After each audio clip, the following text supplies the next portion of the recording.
think I know where they are. I'll see if I remember. Okay, so we're talking about the taper shaft, and you put what on the inside? Prussian blue. Prussian blue. Now there's a formula for Prussian blue. It goes something like this. You take half the amount you think you're going to need, and then that half amount, you take a quarter of that and put it on there, and now you have just twice as much as you need. So even less. So a little dab will do you. It's something like that. All right. Let's see. Prop shaft. Okay, we have the spline. By the way, that is for low horsepower. Low horsepower engines. Yes, low horsepower. I've only seen tapered up to the 65, A65s have it, which would be how many horsepower? 65. 65. Up to the C85s, which would be 85. That's the Continentals. I don't know. Maybe it's the real old Lycomings I'm not aware of. But other than that, that's kind of what it is. So B, we've got the splined. The splined. Okay, splines come in all different sizes. I'll get to that. The thing that's hard for me to explain, unfortunately, is with spline shafts, you have a dead spline. And so what they do on this spline right here, they will actually take a screw or something and put it right there. All right? That means, okay, and now you have also a prop hub that has to slide over that. So the prop hub has to engage in all those splines. Except one spline has something sticking on there, so you can't engage it. So that means you're missing a spline there. And so you have to put the missing spline with that spline, and that's the indexing spot. So if it doesn't go off, take it back and look at it. You will get experience in the next class, and you know what I mean, next class, not Phil's. I would say Phil's class. Our next class in installing and removing a spline shaft. Let's see. I don't think I have this on my notes, but I will tell you, and I've never seen one. They make a go, no-go gauge that is supposed to be used with spline shafts because the splines could wear, and otherwise you wouldn't know it, so you have to use this go, no-go gauge, which I've never seen. Nor have I seen a book that says, hey, make sure you check this. But I just know that somewhere I've learned that. How's it so? Oops. Yeah, there's that thing out of order. Okay. So splined. That has a blind spline. So now you know what that means. Blind spline. There's definitely a lot of different sizes of spline shafts. And they're all measured in SAE, which would be Society of Automotive Engineer numbers, which I would believe that would then reference that cars also have spline shafts. And so this would reference that as well. So they would be, not that you could use one on a car, but so lower horsepower, which would be lower horsepower. When I say lower horsepower, most of these engines are 450 horsepower or above before they get a spline shaft. So it's the lower end of the 450. Lower horsepower, use SAE 20 to 40, if that means anything to you. It's not on the test. High horsepower, use SAE 50 to 70. For a while there, I did have a spline shaft that I'd bring in here, but at one point in my life, I had to have hernia surgery, and it probably came from carrying that thing around because it's like that big around. I'm like, geez. And we have the flanged, which we've talked about quite a bit. Flanged, this is all out of order. Flanged is most common on engines up to 450 horsepower.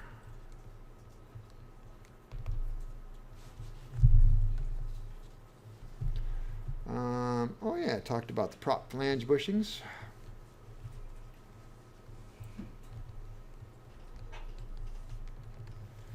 And that was, they are installed in a certain way. Remember that? Mm-hmm.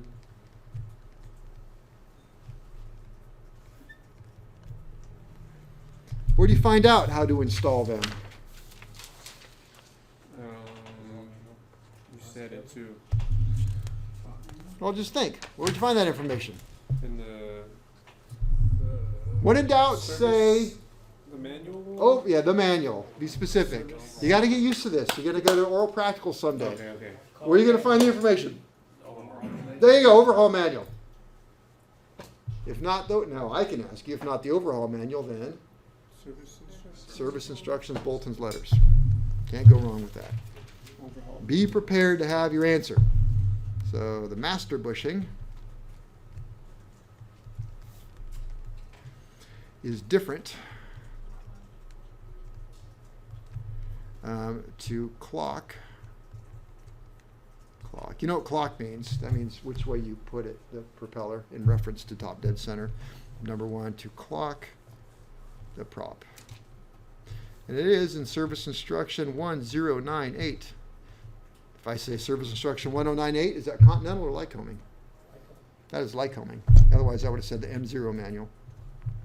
I do talk about this now. All right. Crank gear pad. Oh, by the way, is it yesterday? You guys know Andrea. She's the girl in the other class here. I'm familiar with that. Oh, yeah. Okay. Southwest or no? Me a picture yesterday, which was just amazing. Some of the context wasn't quite there, but from what I could gather, it was a large bore Continental. I think an IO 550 out of a Cirrus. They have a starter adapter drive that comes because you just go right up to the firewall on most of these 470s, 520s, like my airplane. And so you can't put a starter here because there's no room. So they use an angle drive, which is just an abomination of springs and stuff to make it work. But the adapter comes out, and then 90 degrees off of that is where the starter goes. So it's a starter adapter drive. And there's problems with those, and I hate overhauling them. But anyway, if your engine kicks back, you can launch the spring into the engine, and the spring is like huge. Anyway, she's showing me, she goes, well, what would cause the bolts to shear off of a starter adapter drive? I'm like, pfft.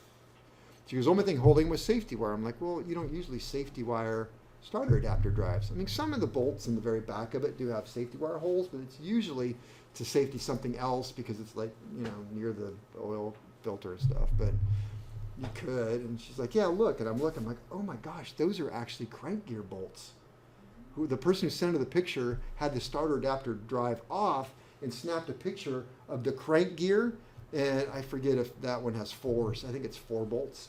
4 bolts that are safety wired. And here's the safety wire, this bolt head just hanging there. Wow. I'm like, dang. You lose a crank gear, you lose everything, right? Because the crankshaft spins the crank gear. The crank gear is attached to either an idler gear, in your case, that goes to the camshaft. So when that crankshaft gear quits, the idler gear quits. When the idler gear quits, the magnetos quit and the camshaft quits. You have no hope. You're dead. All right? So the crank gear pad, well, it's actually a pad on Lycomings. Your gear fits into it. On Continental, it actually fits over it. But so your crank gear pad has got a problem. Continental, not so much, except for this engine. Because they use multiple bolts, and it's usually not an issue, but I want to say, well, it's been a while. Memory is you have to heat up the crankshaft gears for Lycoming to a certain extent, and then you put them on. It's somewhat of a press fit, but you just drop it on when it's warm, and it works fine, and then you torque it on, and you have multiple bolts, and you safety them.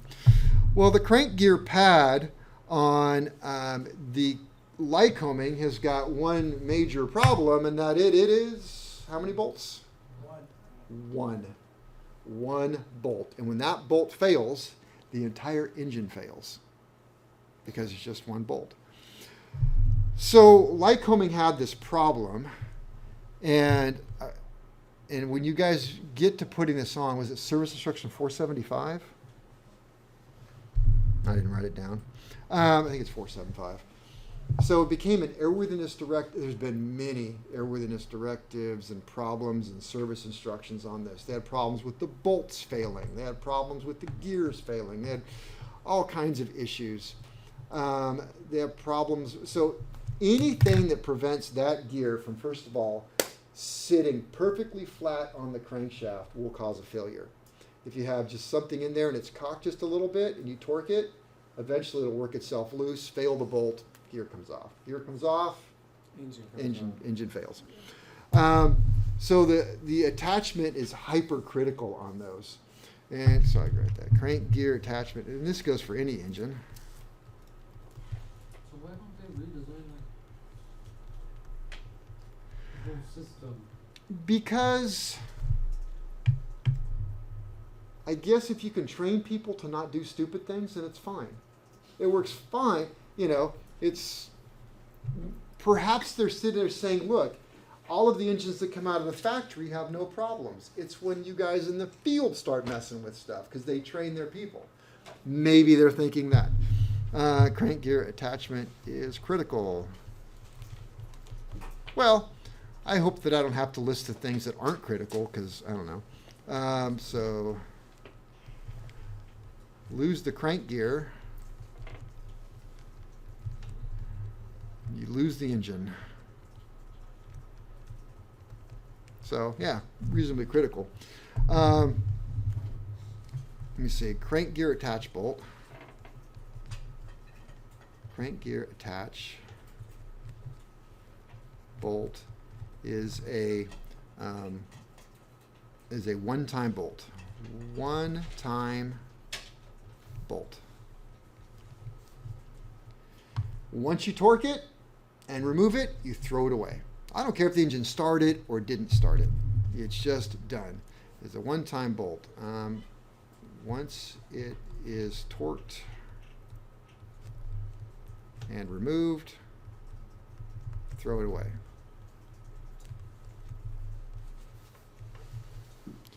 Throw it away. Okay, so problem number one. When you read service instruction, and again, I think it's 475, and it goes through this procedure where, I don't think I wrote it down. Let me see what I got here. Flange, I got that. Let me see. That's as close as I'm going to get.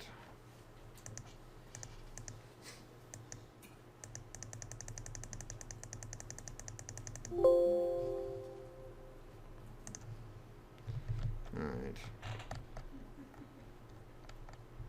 We'll go with that picture. That's all I got. All right. This is different than yours because yours is cupped and the bolt goes down inside. This one isn't. I think this is off a dual drive magneto type. I could be wrong. But, all right, so you don't have these scallops. Yours is perfectly round. And this is a product design change. They made it scalloped. So what they did is Lycoming came out and said, all right, we're having a problem. First problem is mechanics aren't actually getting the crank gear to seat properly. So what they've done is they had this mandatory modification where you had to grind 3 scallops. There's 3 of them, one here, one over there, and one you can't see, these scallops in there. The purpose of these scallops are when you put this gear on, it is going to tell you to install the gear. You are supposed to, and I forget the exact thing because you got to read it. I believe you're supposed to put the bolt in, and you're supposed to do an initial light torque, and then you're supposed to take a brass drift and a hammer, and you're supposed to tap it, and you're supposed to listen to make sure that it's fully seated. Then you take a feeler gauge of a certain amount, and you attempt to put it underneath here. And if that feeler gauge does in fact make it under here, you have did it wrong, something's wrong. Okay, so here I get, not this group, but students who come, I can't get the feeler gauge in, what do I do? Pat yourself on the back. Think it through. Looks good to me. Do you want it seated down, or do you want it 2/1000 of an inch floating above the surface of the crank? Huh? All right, read it. Okay, so that's number one. Number two, is that unfortunately,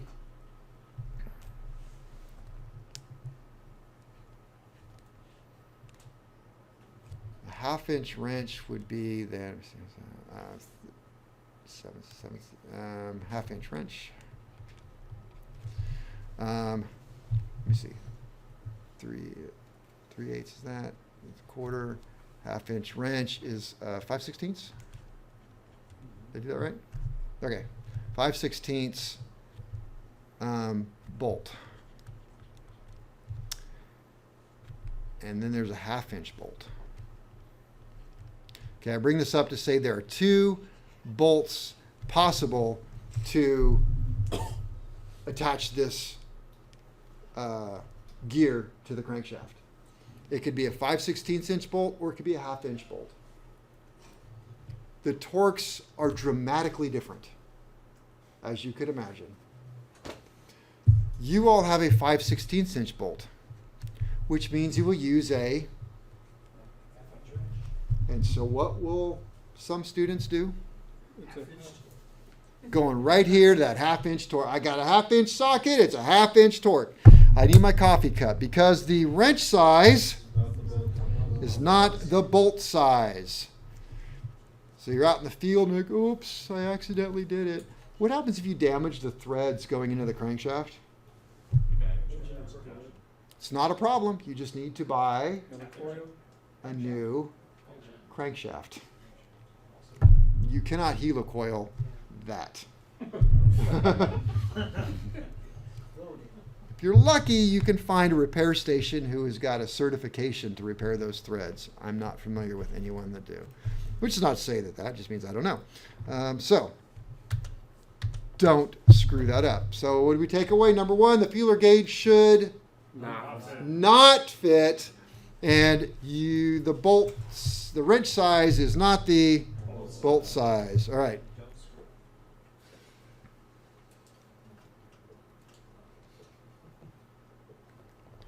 All right, I don't need to write all that. Let me see. Crank gear drives the cam, and all idler gears drive accessories. Let me see. We'll skip down to this. Since I'm here, crank to cam timing is critical. In other words, you can't be off a tooth. And as I said before, every time you finish building an engine, if it doesn't start that fast, the first thing somebody will say is, you mistimed it. You've got the cam and the crank timing. I tell you, if I had $1 for every time I heard that, I would have $10, $15. Because I heard it all of the time. And finally I got kind of fed up, the boss back, man, that's a good engine. It started in like the second blade. I'm like, finally said, no, that doesn't make a good engine. It just means that whoever is starting it had the fuel to air ratio and primed it correctly. Please don't. So you got to get that crank to cam timing. I highly recommend using a little bit of red paint and paint the dots, paint the tooth while it's out there in front of you and get it lined up and let somebody else verify it. Well, you're going to have to in this class. So there are timing marks on. So you've got the crank, you've got an idler gear, and you've got a cam gear. So the crank, I should do it like this. I don't remember which way it goes exactly. It may have teeth here, and I think it's marked on a tooth, which means that the very next gear has teeth that are going to engage. They're going to mark it right here. And of course that goes all the way around, and then it's got teeth. And so you just got to look for one in the middle, one on the tooth. So they'll line up like that. And you're going to have another one on the cam gear. So I'd paint those with a little bit of red so it's very easy, very obvious to see. I did tell you this. I don't think I'm going to write it. It's in the Lycoming tips and tricks if you're out in the field and you want to do it. But a field trick for inspecting internal timing. So you get a Lycoming and you finish your Lycoming. This only works with Lycomings. Somebody says, it won't start. You've got the cam to crank timing off. So as I told you, and if you think about it, your 4-cylinder engine, the forward 2 will be at top dead center, and the back 2 will be at bottom dead center. So that's why they call it a boxer, because it goes like that. No, just don't do that. It's this way. So the top 2 are top dead center. If I go to this side of the engine, and this one is on top dead center, it's on which stroke do you want to say? We'll say top dead center of compression. So both valves are definitively, there's no valve overlap. They're closed because the spark plug had just fired. It brought up to top dead center. It's on compression. It's going to start working its way down. So it's top dead center. Both valves are closed. So if this one is on power compression to power, the other one has to be, okay, it's not on compression power. So it had just finished coming up. Where would that be? Exhaust. And it's ready to go on to intake. So this one's exhaust, intake. Well, it says in the tips and tricks, put them both on top dead center. The valves over here are Closed. come over to this side. The valves over here should also be closed. And rock the propeller in the direction of rotation. Let's see if I can get, because I wrote opposite cylinder 5 degrees. That's all I give you. 5 degrees in each way. So 5 degrees, move 5 degrees in direction of rotation. It should be going on to the intake, so the intake valve will start to open. Bring it back to top dead center. Both valves are closed. Go opposite rotation. Now we're going backwards, and the exhaust valve should open. So cylinder number 1 on top dead center compression. Number 2, the opposite cylinder is also on top dead compression, but on power exhaust stroke. Move the prop 5 degrees in each way. The intake valve rocker should move with the prop turned in one direction, and the exhaust rocker will move with the prop moved in the other direction. Tips and tricks. Yep. All right.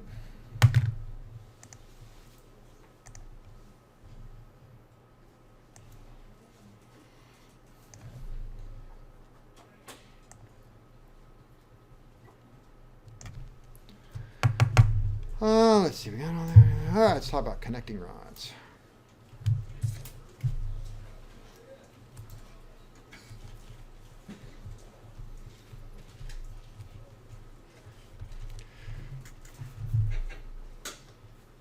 All right, transmits the force of the piston to the crankshaft. Transmits the force of the piston to crankshaft.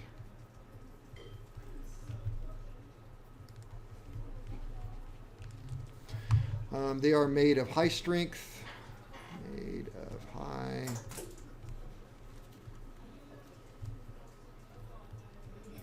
high strength alloy steel. But I will tell you, they are not nitrated, my opinion. Doesn't say that anywhere, but they tend to be very soft and they bend easily.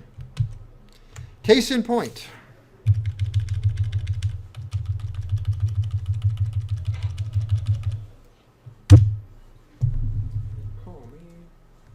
For those of you who did NDT work, did anybody NDT this?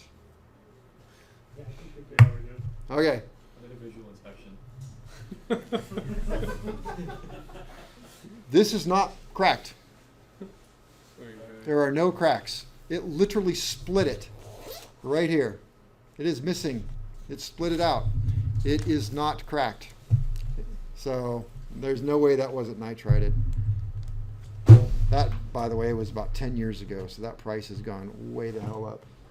Did I tell you what happened to that? That's what I was just thinking.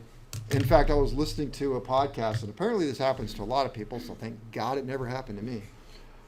When you are installing your pistons onto your engine, there's 2 ways to do it. Way number 1, you can install the piston into the cylinder, and then back it out just enough so you can get the piston pin in. Take it up to the engine. This was done on an engine that was already done. So on the engine, you got to get the connecting rod out, hold up the connecting rod, and it's got that slides in the piston, and you get the piston pin through the piston and the connecting rod. Or you can take the piston, put it on the connecting rod with the piston pin, and then put the ring compressor onto the piston and slide it together with the piston there. And when you guys build your engine, I don't care which one you can do 2 of them one way and 2 of the other and decide what you like best. But hopefully that made sense to you. Okay, so the guy who did this, I know who it is, so I don't want to, he's not here, so I don't want to make him feel bad. Because like I said, I heard it's common and now things will never happen to me. He obviously put the piston into here first, has the end of the piston hanging out just enough to get the connecting rod in. This is a 470, so it's a rather, it's twice the size of this. It's heavy trying to get it in there. Got the piston pin through the piston okay, but missed the hole in the connecting rod. So here you got the connecting rod, and here you've got the piston pin. He wasn't able to see. Did not see that. And the problem is, when you rotate the prop, this will move forward and move the piston forward. It just doesn't move the piston back. So if you do that, make sure the piston goes up and down. But anyway, they started the engine. And so that rod just came up and just hammered itself. And I imagine it went, tack, tack, tack, tack, tack, tack, tack. Somebody said, I don't think it's supposed to make that noise. Just like that. You can watch the film. I mean, I should see. Well, it must be lightweight. I don't know. Must be lightweight. Saludo. Which means I guess they're not made out of gigantic I-beams you'd make a building out of, but they are I-beams. So must be balanced.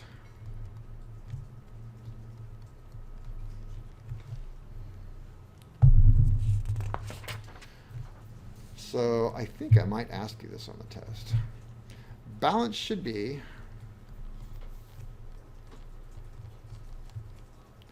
Balance should be 1/2 ounce, that is 14 grams or less, between opposing sides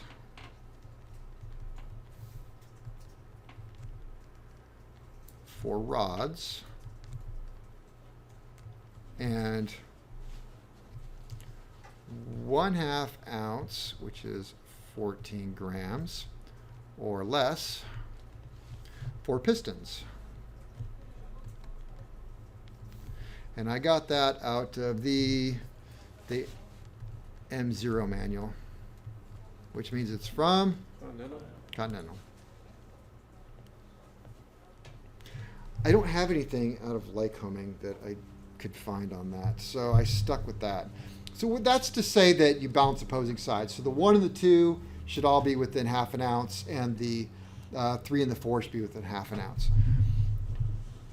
You might want to ask for a scale while you're building your engine, and you might want to weigh your rods and your piston and see what you got going on. You're talking about total weight there? Yeah, with the pin and everything in there and the rings. Sure, yes. Well, I think the piston pins are usually very, very similar, but I would do total weight, yeah. Well, 1/2 ounce for the rods and 1/2 ounce for the piston, but yeah, I'd throw the piston pin in there. So where would you take the motor off then? You can't. So you have to get another connector. You do. So, well, I'll tell you this. I don't have the part number but whatever the part number is, so if you're building an engine and you want new pistons, you need four new pistons. I don't know, what the number 6, 3, 7, 8, 91. I just made that up. I guarantee you it's not right. And you said, hey, I need 4 of those. You order it in a BP. Add BP to the end of the part number. Stands for balance pack. So whenever you buy a piston, if you've ever bought a piston, it always has in Sharpie the weight of the piston on the box. And so if you ordered a balance pack, like I used to order my stuff from AVL, they would just, apparently they go to the shelf and go, Kevin wants a balance pack, because they actually know you by name at that point. Like, 4 of those, they're all the same weight. There you go, he gets 4. But BP was the big thing, balance pack. Lycoming uses Alpha, Bravo, Charlie, Delta, Echo, and Sierra rods. Was this the class we had the S thing with? Mm-mm. Okay, so see how I made the S a dollar sign? You Do were in that class. Yeah. Okay. We weren't that class, but Oh, we heard the story about it. God, this is infamous. Some of us have heard the story about S's and 5s. When you're doing part numbers, as you can see, it would be easy for you to go, is that an S or a 5? Because you could get an S or a 5. And so it is common practice to make an S like a dollar sign. Mm. I don't know, it was a 309 class or something. I had a guy over there, he came unglued on me. He was just this young kid. He was like, my dad's been in the industry for 35 years, and I promise you he's never done that. And I'm like, well, I don't know what to tell you, man. That's what we do. So, I'm sorry. Yeah. I stand corrected. We don't do that. It makes sense because you did that with zeros and O's. Yeah, Slash. yeah. Yeah. So an alpha is lightest. And one's in lowercase. Echo is heaviest. And it's usually stamped in ink that eventually wears off on the rod. So if you had to replace a rod, you would look at the inking on there, and hopefully it's still there. It does last for a long time, not forever. And you could call Lycoming or your distributor and say, okay, I need this part number rod in an Alpha, Bravo, Charlie, Delta, or Echo. Well, if you don't know, then you go with the Sierra. Sierra is service. That's where the S comes from. Service, and it's a medium weight.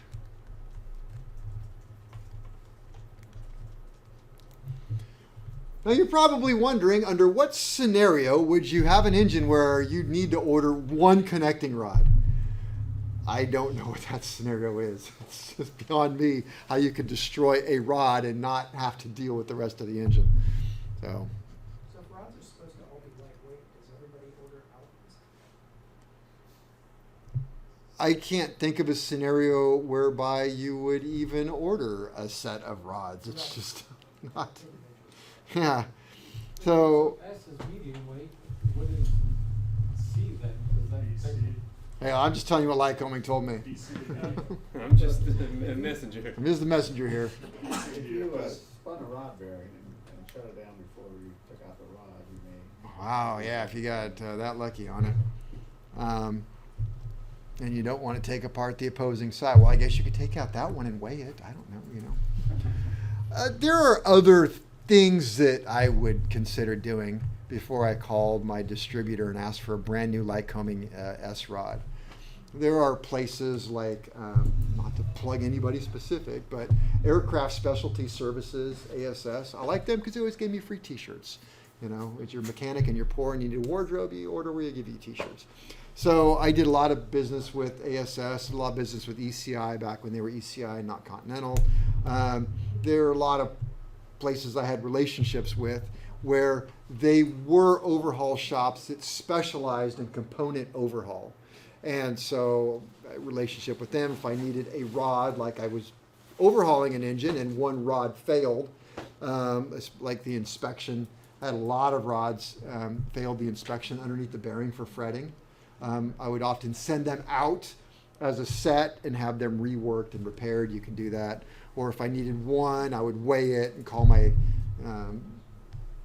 my contacts and say I need a rod that weighs this much or something like that. So there's better ways to do it. But I suppose if I had one rod that went bad, I would take it off. I would send it to one of these places and say, this rod is bad. Can you fix it or replace it with the same weight?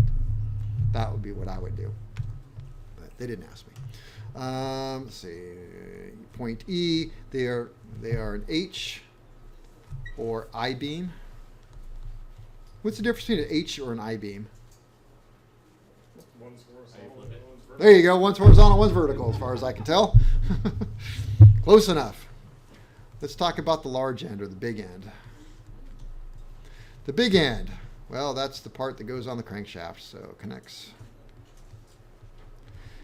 to crankshaft.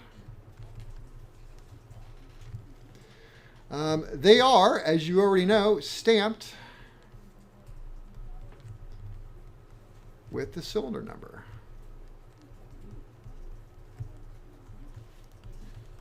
If you bought a brand new rod, it would not have the cylinder number. If you bought a used rod, it would have a number on there. And if you're replacing the number 1 and they sent you a number 6, you'd have to put a little X on it and restamp it.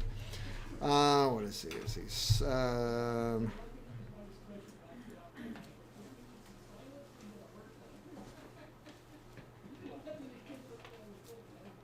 I don't want to say that. Lycoming says the numbers stamped on the con rods goes towards the sump. So numbers, Lycoming. Numbers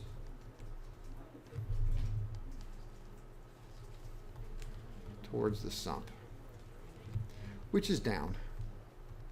In case you forget which side the sump is on. Continental.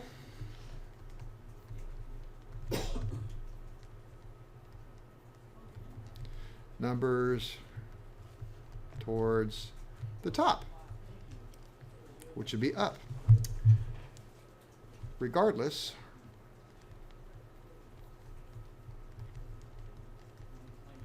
both engines, I could have just wrote both engines. Both engines, numbers go away from the camshaft.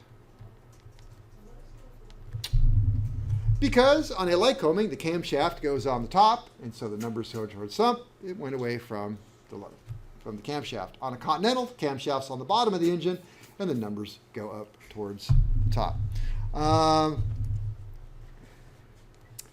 Be careful I say this.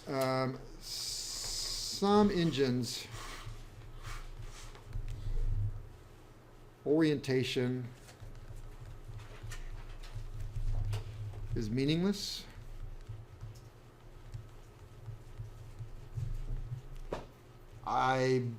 You could do it completely backwards on your engine, and to the best of my knowledge, it would make absolutely no difference whatsoever. You guys can look at it. They're completely symmetrical in every which way, shape, or form. The only difference is it's got numbers stamped on it.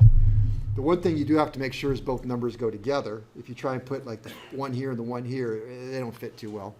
The caps and rods are not interchangeable. It's their match set. But on your particular engine, you can put it any way you want. On mini engines, the orientation is critical for oil spray.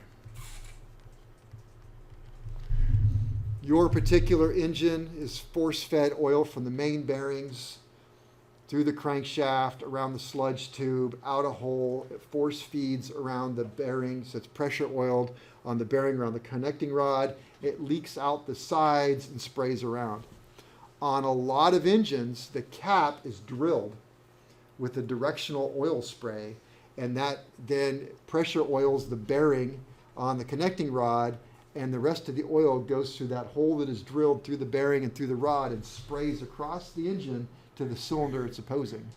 And the cylinder is not in line here. It might be that way or it might be that way. So the numbers direct the spray to the right cylinder across from it. So if you got it wrong and it was supposed to go to this cylinder and you're spraying over here, you're just spraying the nose seal, leaking out oil, and that cylinder over there will run dry. So you don't want to do that. So that's very important. Let me see, small end. Boy, I don't have much to say about that one. It connects to the piston. I'll add some stuff. Uses a bushing that requires special tools. Oops, sorry.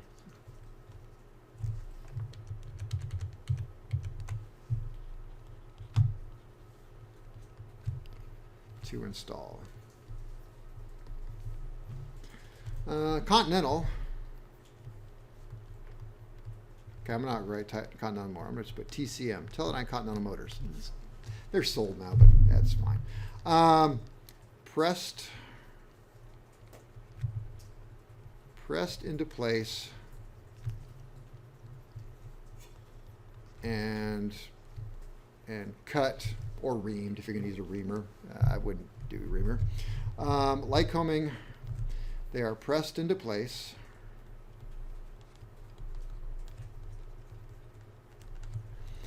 Broached, then cut. Remember I said a broach, it's a tool that actually works its way through. You have to press it through and it swells the bushing into place. There's more to it. Some of these are split bushings and you have to make sure that the split goes in exact orientation. I want to say it's up that way. I forget which way it is exactly. It's certain clocking from the numbers. I'd have to look it up, which is not important right now. You have to make sure the bushing goes in the right spot. TCM bushings, they're really thick.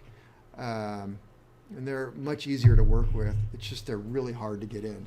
As you're pressing them into the small end, you've got to really clean up the edge on the connecting rod, pushing the bushing in. Otherwise, you start pushing it in, it'll roll an edge of the bushing, and it starts rolling, and then before you know it, you've got a big swell in the middle of the bushing when it's missing material. It's, yeah. Lycoming, they're easier to put in, but then you got to broach them, and they're super thin. And they have the split to them. So anyway, there's different types.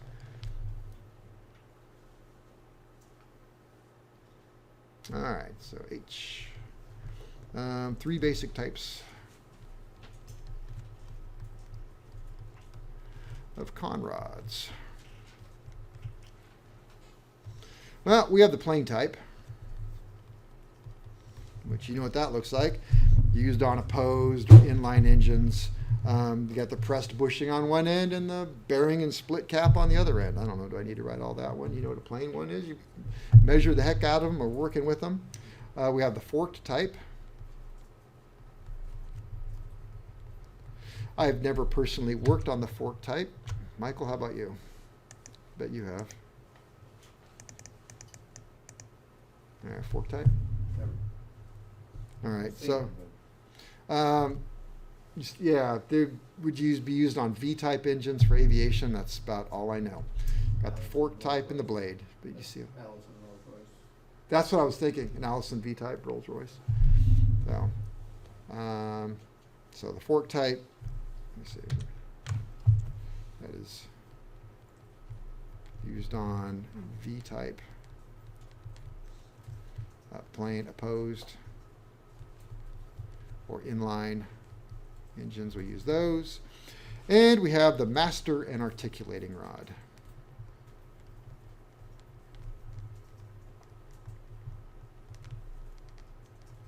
Master, I'm going to try and spell it so you can actually read it.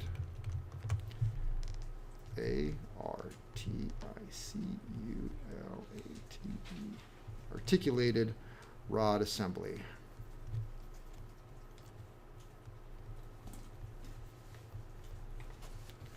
And those are used on radial engines. Used on radial.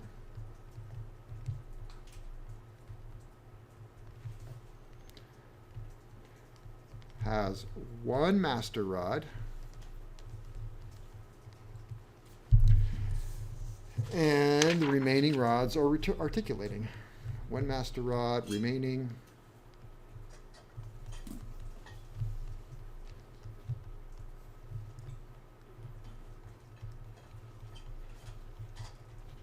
Are articulating.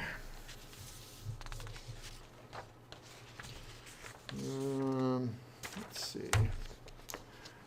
Well, I want you to really remember the next point, so I should probably say it tomorrow. Say it now and tomorrow. Say it now and tomorrow. You absolutely positively have to know where that master rod is on every single radial engine. If you don't, you will hate your life. The master rod does not necessarily always go to the number 1 cylinder. It's actually marked on the data plate. The Continentals I worked on was number 1. I want to say Pratt & Whitney's number 1, but the Lycomings I worked on was like number 7. And it's really important because the master rod, when it's on its piston and the piston is going up and down the cylinder, it holds the master rod in line with the cylinder. It goes around, but it comes back up. If you have the master rod at bottom dead center and you take off that piston, it'll do this. And when it does that, it grabs a rod down there and lifts it up a little bit more than it was ever lifted up before. And you hear a little pink.